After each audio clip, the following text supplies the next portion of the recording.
Hello, everyone. This is the Earful Tower podcast. My name is Oliver. I am Lena.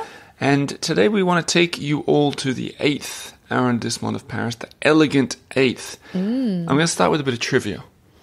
Go on then. When I say to you Elysian Fields, or Elysian Fields... I say learn how to pronounce it. Do you know what it is, though? I have a suspicion. It is. Because we just looked it up. I was talking to the listeners. Yes. Elysian Fields are, it's a sort of paradise in Greek mythology. And if you're at home thinking, why are they talking about Elysian Fields? Translate into French, guys. Yeah. Champs Elysees. Ooh. Yes. Champs Elysees. Yes. Which is paradise. Shopping paradise, perhaps. And a huge artery, a huge street that runs through the 8th arrondissement to the Arc de Triomphe. All of this is in the 8th arrondissement. And funnily enough, also makes for the theme music for today's episode from Press Maxim. Let's turn that up a little bit.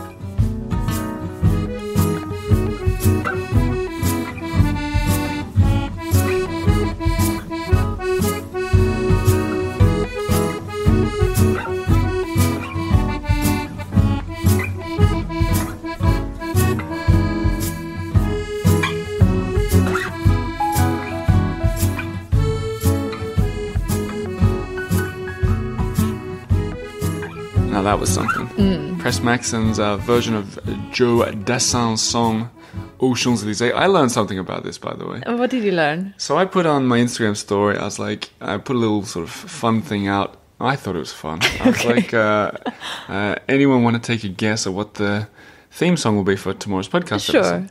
And clue, I'm standing on it right now. Yeah. And I was standing on the Champs Elysees, and everybody wrote in Aux Champs Elysees, right? Mm-hmm.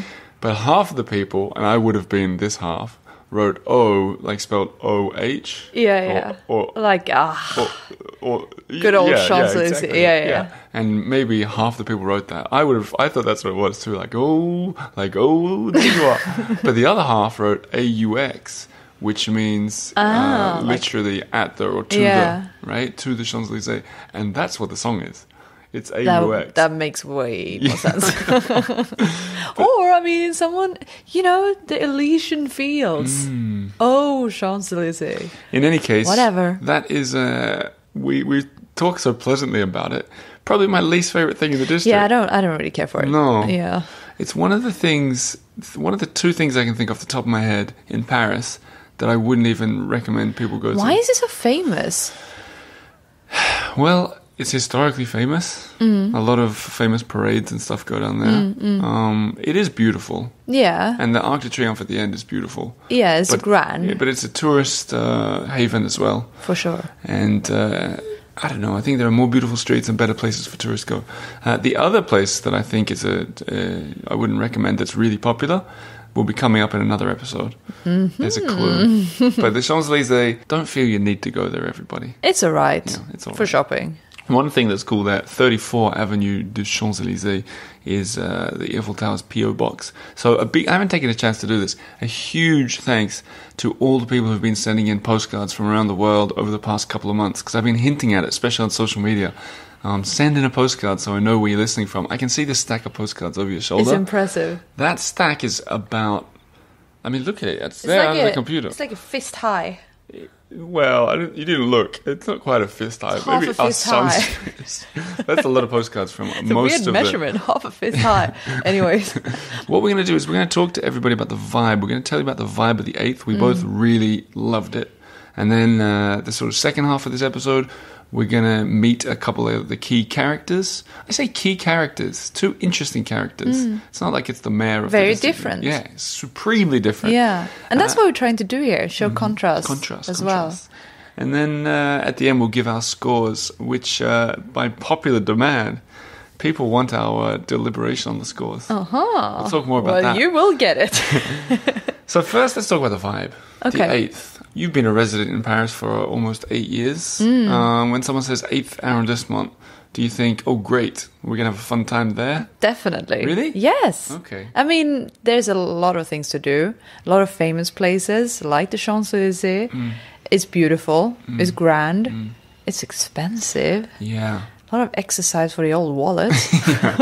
When I think about it, I think quiet. Yep. Like I think of some of the parks that we're going to talk about, at least Yeah. the main famous park, Parc Monceau. Even the museums there are kind of quiet. I think like a lot of old money, big houses that are, you know... It's quiet money. It is quiet money. Yeah. It's not like the neighbors in the 9th or the 7th. Yeah. It's a bit different. You know, Or the it's like, 16th. you know this song that's like going TikTok viral? Which My one's- money don't jiggle, jiggle, it Oh, yeah. folds. Louis Theroux. Yeah, it's very much that Yeah. in the 8th. Wow, I think that's the first time we've talked about TikTok on this show. Oh, yeah. Um, Well, we were very hip and young and What- cool. What about in terms of, for me, like going there and spending, what we did is we spent not 24 hours, but we were there almost sun up to midnight, pretty much. My vibe walking around was that it was very clean, really opulent. You said grand, I felt that as Yeah. well, like even the houses and stuff. Yeah. Very busy in parts, very quiet in others. Yeah. Yeah, they had like, you know, around Champs Elysees, obviously, but also like those business streets where lots of offices are, where we had, like around where we had the coffee. We'll get to that Yeah. in a second. Yeah. I think we get into it now because we've got interviews and we're going to introduce you to someone.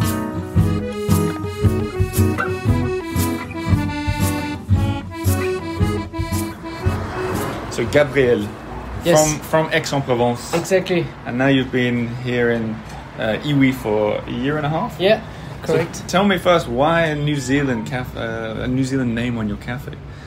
Because I went to New Zealand after my uni to learn English and play rugby, and I opened a coffee shop over there. So, yeah, when I moved back to Paris, I was a bit disappointed because I couldn't find any coffee shop in the 8 where I was working. So I said, maybe I'll do it myself. And I wanted to tell a story, not just selling coffee. So I discovered the coffee shop ambience in New Zealand. So I said, maybe I'll Right. take this name. I put pictures of New Zealand, of my life over there. So There's a picture of you playing rugby there. Yeah. Were you professional? no, no, Why just for fun. Okay, well, you look kind of professional there. No, No, okay. not at all. Okay, but New Zealand coffee shop. I know that there are New Zealanders who listen to this show. Does this feel like a slice of New Zealand in here when they come in? The Kiwis say that they like it. I had few Kiwis coming. Yeah. I hope they liked it. Just looking at the pictures and tried to make good flat white. So I just ordered one. I'm excited to taste it. I want to ask you a little bit about the 8th arrondissement, the area that you work. Do you find that it's similar to everywhere in Paris, or is there a bit of a different vibe here? I can only talk for my street. Like this is a business area, so I was a bit scared at first. Like it's a lot of lawyer, consultant, financial guy, and I was expecting like always in a rush people, like quite rude, but it was totally the opposite. People are really, really friendly. It's a nice arrondissement of Paris, so people here don't have any issue, and you can feel that like they're always smiling, always happy. This is not what people think about Paris. I know that was not I was thinking of Paris. When you were in Auckland, did people like say, "Oh, French people," and then have like stereotypes about them? Did they say the same thing all the time? I always have some good joke about the baguette and croissant. Yeah. But otherwise, people I think love French people. Yeah. Just the way we play rugby. No, I'm kidding. But maybe about the food, the culture, the history. Yeah. They have really good, at least in New Zealand, really, really good, A good reputation. good reputation of Yeah. French people. Maybe it's different in Australia. No, I think you have a good reputation, and I Yes. think French people generally have a really good reputation. So do New Zealanders, actually. Yeah, and New Zealanders are most nice Maybe people I ever maybe met. even nicer in New Zealand than in France. Yeah, I think so.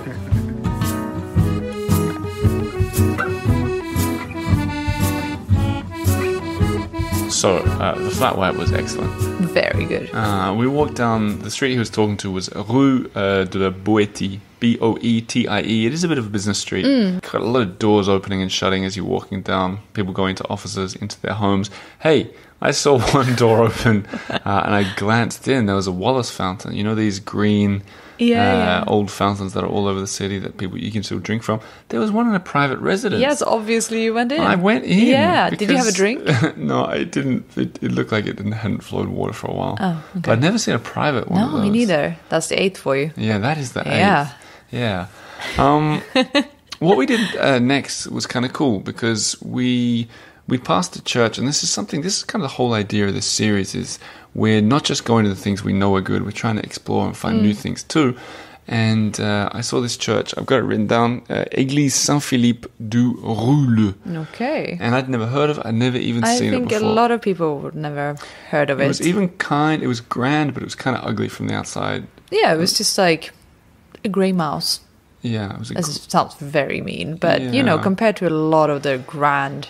famous places, famous churches. Yeah, like Sacré-Cœur or like Invalides or something like that. They are amazing to look at from the outside. Anyway, we popped into this one. It was a stunning, beautiful church. And that is such a sort of good metaphor for Paris and the 8th arrondissement, maybe life even. Like that church would have been the showstopper in most cities in the world, but most people have never heard about it in Paris.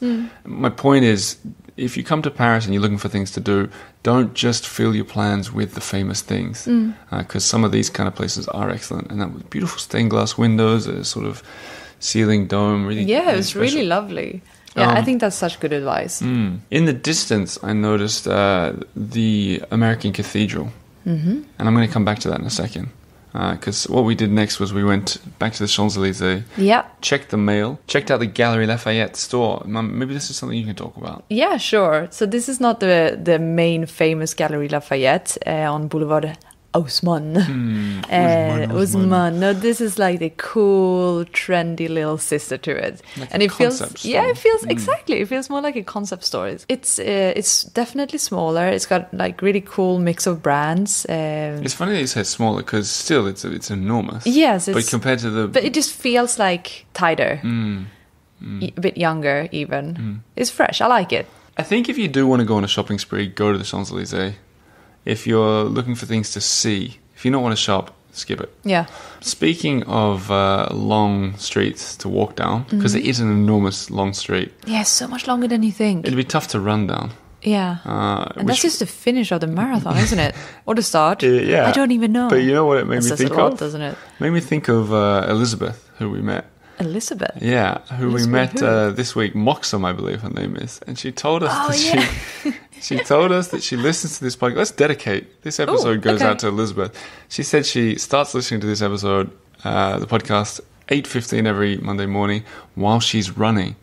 So she's probably one of the first listeners because it's released at 8 a.m. Yeah, Elizabeth, this is for you. So she's running somewhere in Paris now. Go. Don't stop. I think she said she runs towards the Tuileries. Don't give up. Keep going. We'll check back in on her in a second. Yeah.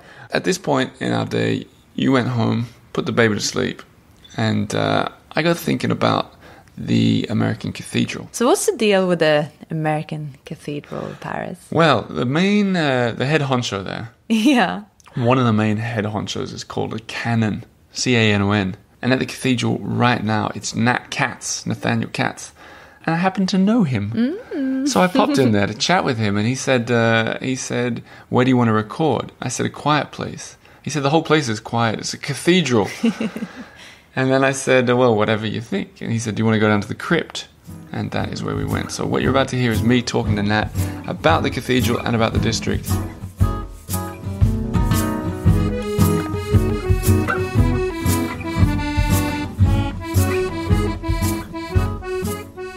Nat, we're sitting in a crypt. Yep. What is this place? This is actually the space where when parishioners or people whose funerals were happening here at the cathedral died, this is where their bodies would be taken. And recently I even was told that prior to some recent renovations, or relatively recent renovations, that there was an elevator that brought sort of the bodies, the caskets, up and down between being stored here in the crypt and upstairs where the services would be. We're talking old school elevator here. Yeah. Like a pulley. Yeah, for sure. Okay, wow. I bet there's a lot of maybe frightening things below our feet. It could be. We also do haunted houses in here for the kids at Halloween at this point. Yeah. I'll be taking pictures to share so people can get an idea of what it's like. But it's not really scary, is it? No, it's not at this point. Now it feels just more like a meeting room. But it's got a certain quality to it. You can pick up in the sound or something else that yeah. I'm sure our voices It's echo. not, yeah. Can I raise my voice in here? Is that all right? Sure, why not? American Cathedral!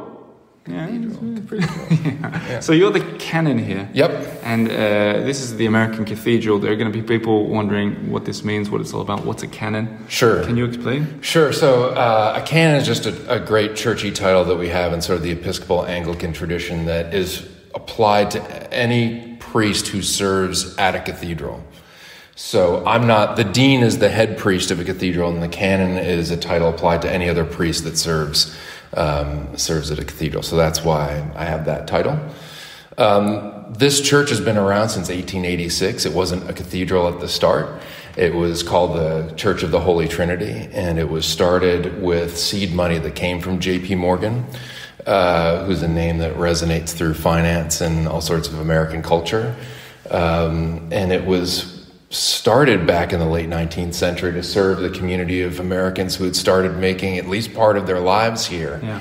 And enough of them were here that they wanted to have a place to be able to go to church. I bet you've had some famous faces in the glory years of Paris come through. For sure. And even most recently, Olivia de Havilland was one of the regular readers here. This was her church home from the time she moved to Paris. And she only died a couple of years ago at 104. Yeah. Wow. She was trying to make it to 110. Oh, wow. That's ambitious.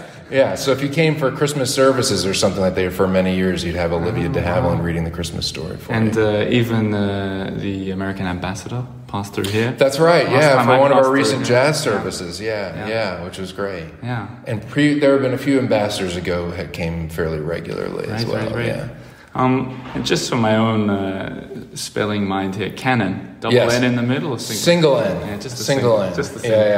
Yeah. You've been in Paris for a little while now. Almost 2 years. Okay. And you don't live in the 8th. I don't. But I imagine you have some impressions about this district. It's a really interesting spot. We're located right along Avenue Georges V, and it's fascinating over a couple of years to have realized that what a thoroughfare it is. So much so in our neighborhood, both for tourists and for people who work in the neighborhood. We've got Givenchy's headquarters are just across the street. I saw there's a Bentley shop about 100. I haven't seen that one yet. How can you not see it? I was like a shop full of Bentleys in the window. It's just one of those things that it's just a matter of like what your daily pattern of life is. So it's a really weird thing to sort of be like, it's a normal thing. I walk to work down Avenue Georges V and pass by whatever Bentleys or Ferraris or whatever else are parked outside the hotels. And there's the Plaza Athénée around the corner. Yeah. This is a fancy part. I mean, absolutely. Yeah. You live on the other side of the river, 15th arrondissement. Yep. Very different vibe. Does that change your opinion of life around here in the 8th? Like, you're like, whoa, like, this doesn't stand for Paris, really? Or it's a very different thing. But I was lucky enough to live, I consider lucky to live in the 15th, which is sort of like, it's all Parisians who are living there. We have almost no tourists who kind of come through my neighborhood that I live in. Then I come here and it's almost nothing but. But it reminds you, like, one of my favorite things is I walk past, there's a flame right at the corner at the bottom of Avenue Georges V, which is an exact replica of the flame on the top of the torch of the Statue of Liberty. Like one-for-one replicas. Exactly, to-scale replica of just the top of the torch. And located directly underneath was supposedly the place where Princess Diana's car wreck was when she died. And so that place has become a site of pilgrimage. So it's fascinating to see this thing that I feel a certain spiritual connection to as an American, especially when I first moved here, kind of walking down there and having a place that felt familiar, represented something that gave me a sense of my own identity. But then to go down there and you go down at any time of day and there's people who have left mementos and it's a shrine. And so it's interesting to see, like, in the midst of this neighborhood that's got all of this glitz and glamour and all these things, that here's this little spot that people go out of their way to stop and pay their respects to. How many years has it been now? More than 20, I think. Wow. It probably makes us both feel old. Yeah, exactly. I remember exactly where I was when that happened, right? And now it's there. So there's some interesting things about this neighborhood. It has all the glitz and the glamour, but it also has some strikingly strange little bits of substance. Yeah, that's an excellent answer. I want to finish on a quick one. Yeah. There's no doubt many Americans listening to us speaking now, but there are also people from elsewhere around the world. For sure. Can anyone come and visit this cathedral? Absolutely. And even in we're called the American Cathedral, but at best, less than 50%, I would say, of our parishioners are Americans at this point. People come here and worship from all around the world, including we have a group coming in 2 Sundays from 50 youth from Sweden are coming. So well, maybe Lena. Tell Lena to come. And it's not just for worshiping, people can come to pop their head and have a look, or? Yeah, absolutely. We have limited visiting hours that we try to make obvious when that is, to come and stop by and see, including there's a cloister above. If you come to Paris or to France and you can't make it to Normandy, but you want to pay your respects to those who laid down their lives here, we have a cloister here that's worth seeing. But we also have services. If church isn't your thing, but you like some amazing music, come by and see us for an evening service on Sunday night, which are extraordinarily welcome, open, and inspiring. And the jazz, what was the jazz? Jazz Vespers. Yeah. The twinkle in your eye. Yeah. Well, it's a passion project, and it's something, there aren't many places in the world where jazz and worship go hand in hand, but Paris happens to be one of them. There's such a rich history of what that music means, and this is one of them. And there's a golden piano. And there is, that Cole Porter played on. There you go. On that note, I want to go and see that up close. Will you show me a little bit around? Absolutely. Thank you very much.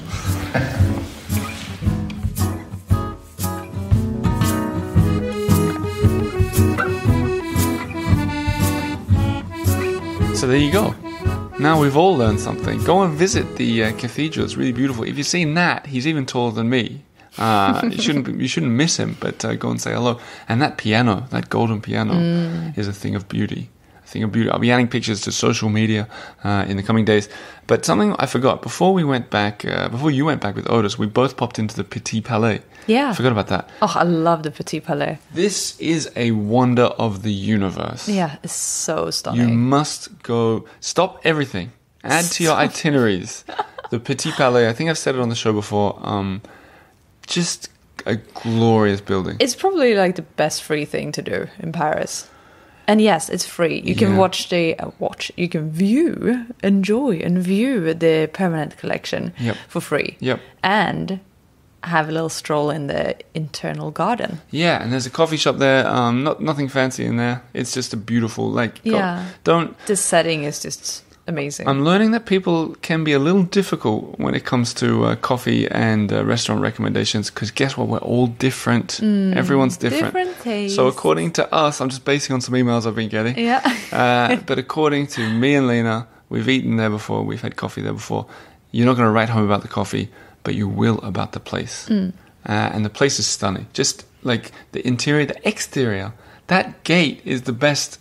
That's the best entrance to probably any building in Paris as well. Incredible. Yeah. And the mosaic floors. Oh my God. Do not get me started, in those Lena. 2 big halls. Imagine having an event there. I don't know, they probably have a name, but oh my God, it's like so the good. Salon or the foyer or something. Yeah, the 2, with lots of big windows. Imagine it's so hiring nice. it out for a private event. Yeah. Do you remember I saw that event there with masked people at the front? What's that all about? I never got to the bottom of that. Very eyes wide shut. Yeah. Yeah. So the Petit Palais, easily the best free thing you can enter in Paris. Obviously walking along the Seine or the Marais Montmartre, probably the best things. But in terms of experiences, add that to your list. Now after the baby woke up, we went and did the photo shoot. Yes. So for anyone new to this... The focus piece. Yeah, anyone new to... This is kind of fun for us too. Anyone new to the podcast, what we do is every week we hire a photographer, Augusta almost always, extremely talented photographer. Oh my God, yeah. But what we do is we pay her for an hour. And so we pick the best hour, essentially, of what we think we're going to do. Yeah, we try to pick an experience. Yeah. In the 8th or the arrondissement. And then that makes up a lot of the photos that you'll see on social media and on the website. And for this one, we thought the best, and also we try and do it differently. We don't just always pick the best restaurant, because then we just have 20 arrondissements of restaurants, and that would get a bit boring. Be very boring. So what we did this time was let's go to Parc Monceau. For many years, my favorite park in the whole of the city. Yeah. It might be Luxembourg Gardens. Yeah. But it's a very nice park. And personal history for me, my grandfather used to sit there when he worked in Paris. So that's kind of special for me too. That's a story I'm not sure I've ever told on the podcast, but Parc Monceau, really beautiful, and she got some of these beautiful snaps of those big columns that are in that little pond, and just the park itself is beautiful. We also went to the Nissim du Camondo House Turn Museum, another of the wonders of Paris. Oh my God, it's so good. It's like an hotel particulier. So like a private house turned into a museum, and this stayed like a house, and it's beautiful. Yeah, well, the guy, the man that owned it was a collector of decorative arts, and a tragic story behind what happened. Like it went down the family. They were all killed in the Second World War, deported out of Paris, and it turned into a museum. Horrible backstory, but they've kept the house turned into a museum, and it is just it's jaw-dropping. Yeah, I think breathtaking. I think if you've never heard of it before and it's your first trip to Paris, like first trip for Paris, go and do all the famous things. Go to the Louvre and the Eiffel Tower and Notre Dame, whatever you can. Get it out of the way. Second trip plus, this has to be sort of towards the top of your list. Yeah, because it is excellent. It is that good. Yeah, and also the area where it is. It's just right by the. Parc Monceau. Yeah, it backs onto it. Yeah, so it's really nice to have a little stroll there, check out the museum, grab a crepe in the park, sit on a bench and just enjoy. Through the both. And if you're lucky, there's just around the corner, and thanks to Skullman Kenny and Jim McPherson, who both tipped me off, nearby is La Pagode, which is a sort of... it's like a Asian pagoda, right? It's a huge red building. Like it doesn't fit. It doesn't Paris belong. At all. And it's it's right amazing. there, 5 minutes walk from the two places we just mentioned, and it's never open. I never really knew what was in there, but for the past 3 days, it's been open in celebration of something. And both those guys I just mentioned messaged me and said, "Hey, if it fits in with your planning, go and visit this." They'd always wanted to see inside, so would I. As luck would have it, it was open. And I went in, and so did Augusta, and took some pictures. And this, you were mentioning contrast before. Talk about contrast. Yeah, like this Asian bit. Like, Augusta took these beautiful pictures through these sort of Asian-styled windows of the Haussmannian buildings outside. Yeah. Chef's kiss. Perfect. Very good. As for the interior, a lot of sort of Asian art. It turns out it wasn't open, by the way. Yeah, there was a big queue to get in. Yeah. And I got to the front of the queue to see what was going on, and they said it was a mistake. We weren't meant to say it's open. There's too many people. It was like an auction or something. Yeah. The whole thing was wrong. And I said... I'm not going to line up with everyone. I didn't realize that. I don't think I even told you. No. I just said to her, look, can I just pop in for 20 seconds to just see? Yeah. Guys, sometimes it's good to have a baby with you. Traveling with a baby can be... It's like, I'm here with a baby. That's what you said to me. Yeah. You're like, I got him because of him. Yeah, that's totally why I got in. So sorry to everyone who was in that queue now. But the good thing is now we've got pictures to share of what it looks like inside. At this point, night was approaching. And we made one last stop. We didn't go in, but we went up to the Plaza Athénée hotel that you may have seen in Sex and the City. I watched the scene. I haven't seen the episode, but it's where she's in Paris. The main character, Carrie Bradshaw. Yep. And she stays there and she's sort of twirling around and looking at the stairs. It's really like it's an ad for them. Yeah, it's amazing. It's that hotel with like a lot of red awnings and red flowers on the windowsills. I actually recorded a podcast episode in there with Alec Labrano. So I've been in there. That's right. It's really nice. I forgot. But when we were standing out the front, I just out of curiosity, I looked up how much a room would be for that night. The cheapest room they had for that night, we were standing there. Hold on to the seat before I say it to you. Yeah. 1,800 euros. Oh my God. For one night. Wow. What do you get for that? I don't know. I hope you get the best room. It's the cheapest room. Well, who knows if it's only the only one available is the best one, maybe. Wow, I said we happened to take a taxi after this, and I mentioned to the taxi driver, and for you guys who don't know what 1,800 euros equals, this guy seemed like a regular taxi driver to me. He said that was his monthly salary. So there's another contrast for you. It is a lovely place. If you are on a budget, go there for a drink. Yeah. Don't stay for the night. And for those of you asking, we aren't doing the hotel stays anymore as part of this series, and there's part of the reason why. Okay, let's talk about the night and then get into the scores, because we had a really fun night. Knowing that we wouldn't stay at a hotel at all, we had much more budget to play with the dinner. Yeah. And in the 8th... there are so many good options. We almost fought a little bit. Yeah, a little bit. Not really. We just had so many... possibilities Yeah. for this one. And we could do a podcast episode about all the things we wanted to do that we didn't. Sure, that could fill an hour. Yeah. But what we ended on, what we settled on was Maxim's. I'd wanted to go there for ages. Art Nouveau interior. It's so famous. Yeah. But brand as well. the brand. It's like in all the tourist shops and all the, you get these boxes with like Maxim's chocolate and it's everywhere. But let's do the pluses and the minuses. How about that? Okay. Because it wasn't a perfect experience. No, For it wasn't. first thing, it was, I'm learning doing this show that there's no definition of expensive, because everybody has That's a different interesting. budget. Yeah, of course. You can't call anything expensive. Yeah. But it was easily the most expensive meal we've paid for on this trip. Yeah. We got it's called dégustation. Like a taster menu, Taster I menu, guess. yep. Yeah. And it was 5 courses, and it was 120 euros each. Not including drinks. Not including drinks. And I will stress, because we've done a few events this week, 2 events this week, and I got the question both times that the people saying we could get all this comped and get it all for free. The point is we're purposely paying for everything so we can give honest reviews. When you get comped stuff, you give good reviews. And that's it. How many times have you seen someone online saying, hey, we had a free stay here, it was horrible? Yeah. Come on. That doesn't happen. We're being honest. So we're going to take the pluses and the minuses of this place. The pluses, it was beautiful. Yeah. And you can just see the history everywhere. That you taste the history, you smell the history. It's something very special. From the moment you walk in, just the street it's on near the Crillon Hotel. Yeah. Just wonderful. And you go in, it's like dimly lit. It's very dark. Yeah. It's very Belle Epoque. Yeah, it's directly from the Belle Epoque. And they've kept it in really good shape. With a lot of Art Nouveau features. Swirly, deep, dark, wooden sort of. And like, the table's quite far apart, and it's very nicely set up and everything. Exactly. I thought the food was pretty good. I thought it was really nice. I felt like if we were to compare another luxury restaurant we went to, the Trembleu, I felt the food and the experience with the food was way better. Yeah. Like I feel like it was different planets almost.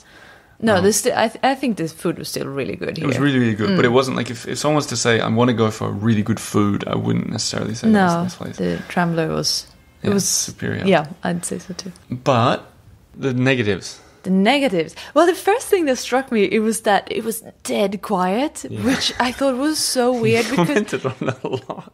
Sorry? When we were there, you kept saying, I know, but Lily could hear the air conditioning. I could literally hear the air conditioning. And then but you kept going, I can hear the air conditioning.